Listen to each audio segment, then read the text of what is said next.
পারলে তুমি মিলিয়ে নিও।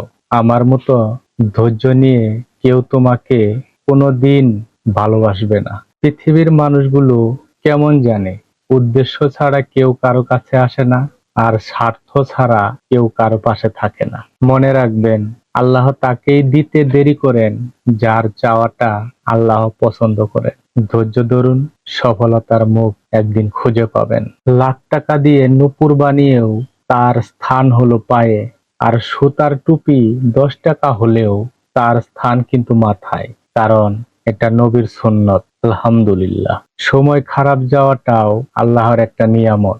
এতে বোঝা যায় কে আপন আর কে পর। আল্লাহ তোমার কাছে একটাই চাওয়া, মৃত্যুটা যেন নামাজে হয়, দিনটা যেন হয় শুক্রবার, মাসটা যেন হয় রমজান, স্থানটা যেন হয় জায়নামাজে, শরীরটা যেন পবিত্রতা হয়, সময়টা যেন ফজরে হয়। আল্লাহ আমাদের সবার মনের আশা যেন পূরণ হয়। আমিন।